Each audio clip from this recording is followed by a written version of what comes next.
仙剑之魂。有无数个方法可以对其诅咒。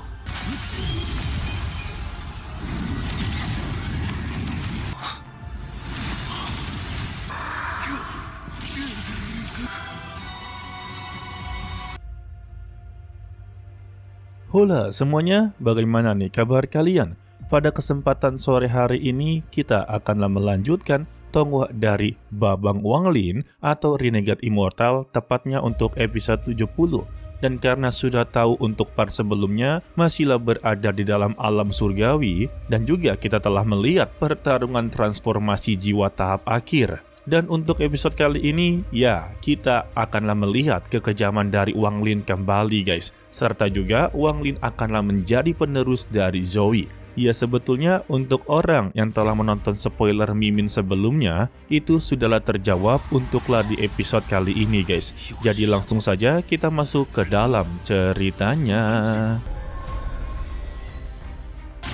Chihu yang baru saja inginlah keluar dari sana, dia tidak sengaja melihat kalau Red Butterfly ataupun Hongdi sedanglah diserang oleh Wanglin. Pada awalnya dia inginlah menengahi semua ini, namun sayangnya untuk saat ini lebih baik mementingkan diri sendiri agarlah bisa keluar dari lapisan ketiga. Dan kita berpindah dalam pertarungan Wanglin melawan Hongdi. Kini tubuh dia yang sudahlah mulai melemah tidak mungkin bisa menang untuklah menghadapinya. Di sini dia mencoba untuk memperingati Wanglin kalau dia ini adalah murid utama dari planet Suzaku. Jika dia berani untuklah menyakiti dirinya ataupun menghabisi nyawanya, maka planet Suzaku akanlah terus mengejarnya. Namun ya, Wanglin sama sekali tidaklah peduli dengan ancaman tersebut. Dan dia pun langsunglah mengeluarkan bendera larangannya serta mengeluarkan tombak pembatas yang berada di tangannya. Dan dia pun langsunglah menerjang yang membuat bentrokan kekuatan langsunglah terjadi. Selagi dari bentrokan tersebut, Hongdi langsunglah tertuju dengan sebuah portal yang berada di atas. Dia akan mencari cara untuklah keluar dari sini sebisa mungkin. Dan dari bentrokan tersebut juga, pedang milik darinya haruslah hancur. Mendapati kesempatan, Hongdi mencoba untuklah menerjang ke portal tersebut.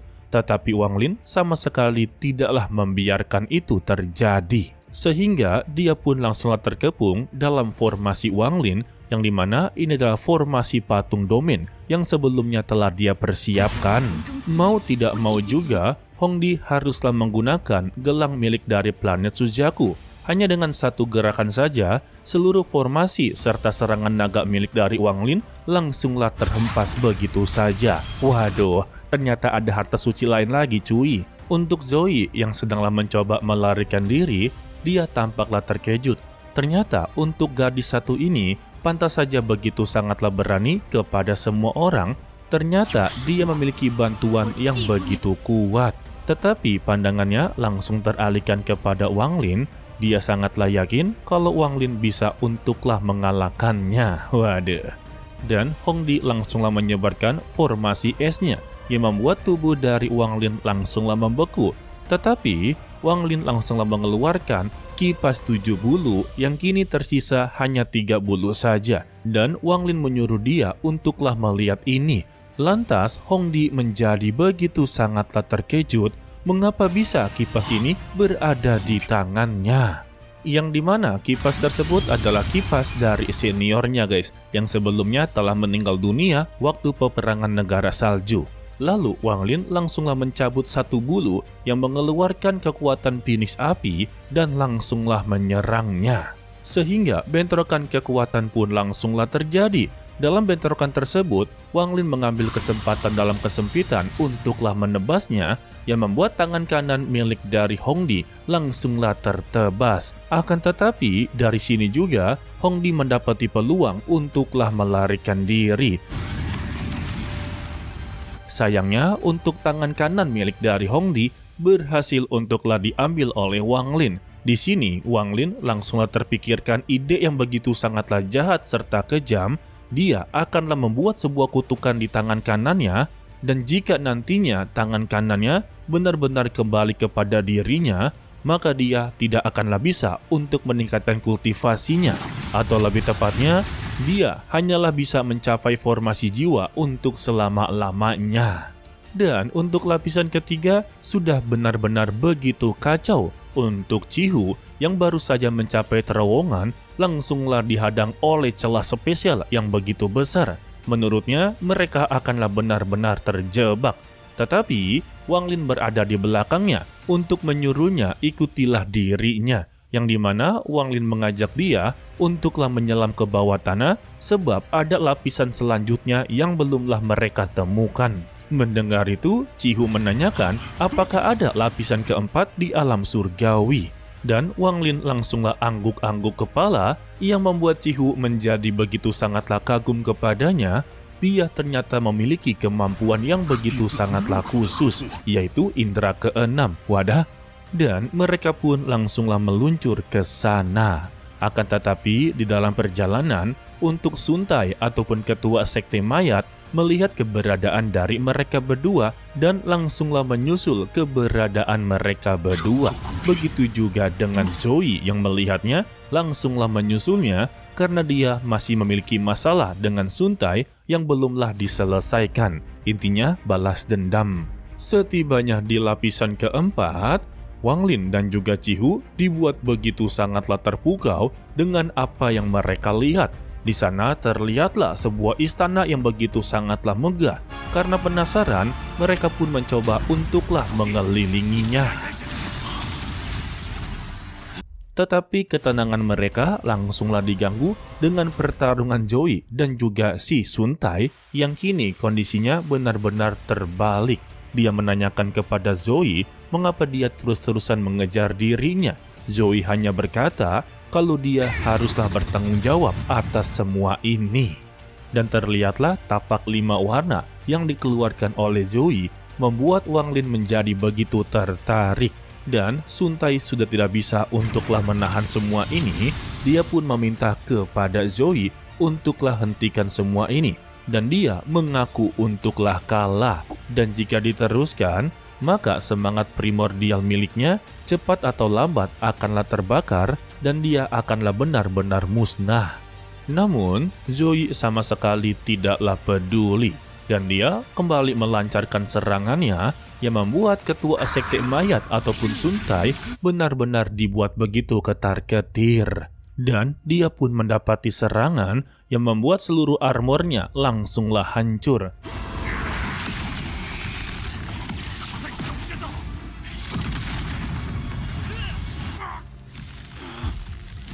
Tetapi juga untuk Zoe sudahlah tidak bisa untuk bergerak lagi. Untuk Suntai dia berteriak sepertinya dia sudahlah menang. Dan dia mengakui kalau Zoe ini adalah salah satu murid terbaik dari sekte 5 elemen. Tetapi sayangnya dia haruslah berakhir dengan bunuh diri hanya karena dengan mayat perempuan tersebut. Namun secara tiba-tiba jiwa primordial milik dari Zoe langsunglah bergerak sembari memperingati kepada Suntai kalau mulut dia haruslah bisa dijaga sembari mengeluarkan tekanan spiritual. Untuk Wang Lin yang melihatnya langsunglah menyimpulkan kalau itu adalah kekuatan pemahaman Taoisme dan dia benar-benar inginlah sekali mencoba untuklah mempelajarinya.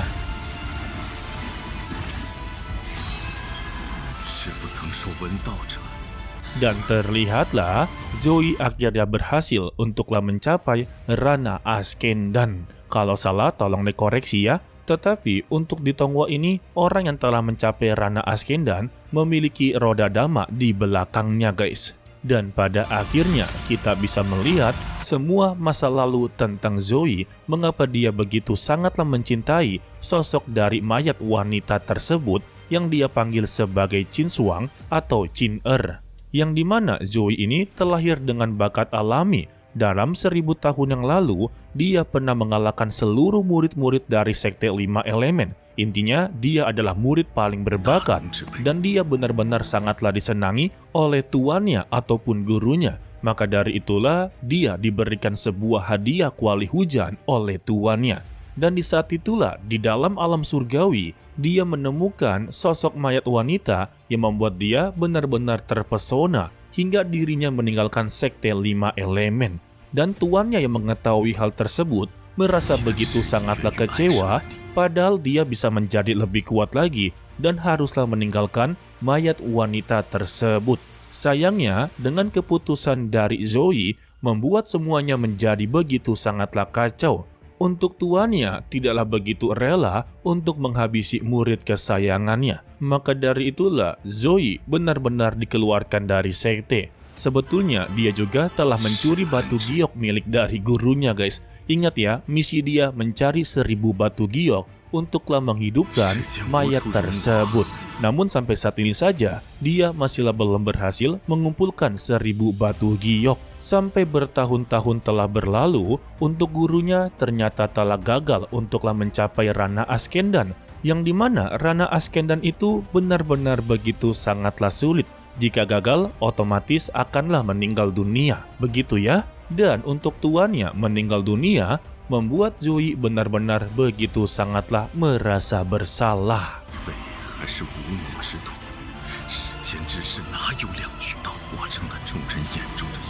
Dan semenjak kematian dari tuannya, kini Zoe dan juga Qin Shuang benar-benar menjadi petualang untuklah mencari batu giok surgawi.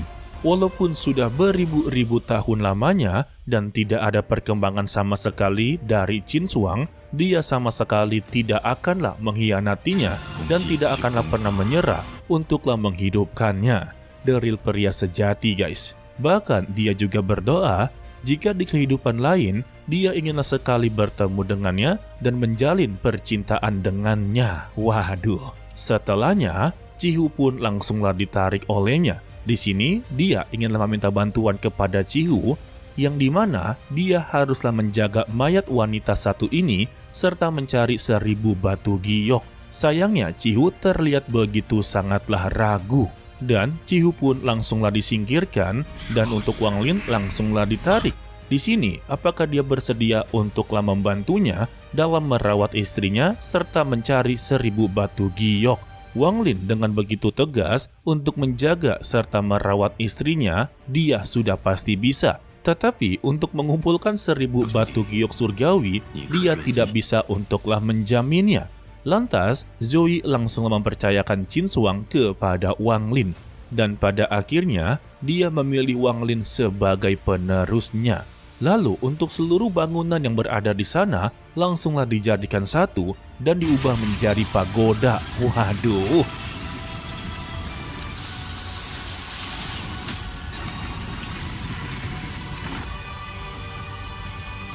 Dan pagoda tersebut akanlah menjadi rumah dari Qin Shuang. Tidak sampai di situ juga, Wang Lin diberikan sebuah kristal merah. Sudah tahu kan kristal merah ini berguna untuk apa? Ya, kristal merah ini berguna untuklah membantu Wang Lin akan mencapai tahap Askendan. Dan juga kristal merah ini akan bisa dijadikan sebagai kehidupan kedua untuklah Wang Lin. Jika dia benar-benar gagal mencapai Rana Askendan, maka gunakan saja kristal merah tersebut. Maka dia tidak akanlah kenapa-napa, serta kultivasinya tidak akanlah menurun. Dan kebalikannya, jika tidak menggunakan kristal merah, maka ya otomatis orang tersebut akanlah meninggal dunia. Makanya disebut sebagai kesempatan untuklah kehidupan kedua guys. Lantas ya untuk Cihu yang melihatnya merasa begitu menyesal karena keraguannya sendiri. Dan untuk hadiah keduanya, menurut Mimin ini yang paling spesial, di mana untuk Suntai sebagai ketua sekte mayat akanlah dijadikan sebagai budak untuklah Wang Lin. Waduh, akhirnya Suligo punya teman.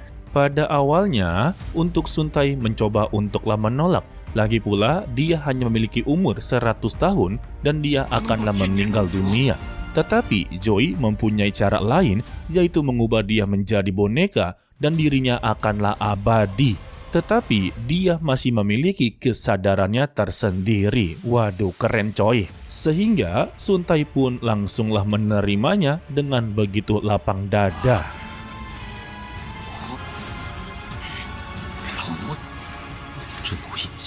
Dan inilah perpisahan Zoe kepada mereka semua.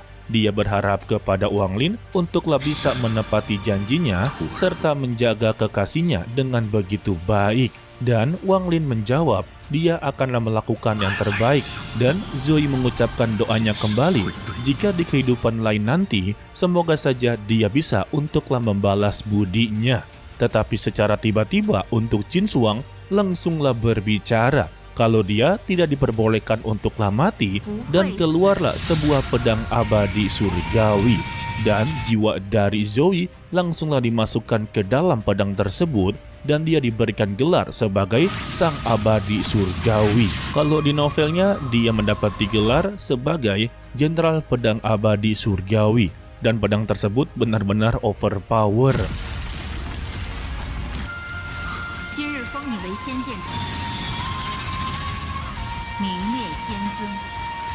Dan kita bersambung untuklah dilanjutkan part berikutnya, yaitu hari Minggu depan ya guys. Untuk episode kali ini awalnya sih ingin sedih, tetapi secara tiba-tiba untuk mayat wanita satu ini ataupun Qin Shuang ternyata hidup toh. Mimin kira ya benar-benar mayat gitu. Dan balas budi dia kepada Zoe yaitu membuat dia menjadi lebih kuat lagi, walaupun ya hanya berupa sebuah pedang saja. Ia sebetulnya tidaklah setimpal guys, karena ya keinginan dari Zoe yaitu terus-terusan bersama dengannya dalam wujud manusianya. Oke lah, sepertinya cukup sampai di sini saja dulu untuklah video kali ini. Mimin ucapkan terima kasih kepada kalian yang telah menonton sampai akhir. Pesan dari Mimin, tetaplah menjadi orang yang baik walaupun itu sangatlah sulit. To be continue, sampai jumpa di video berikutnya. Bye-bye.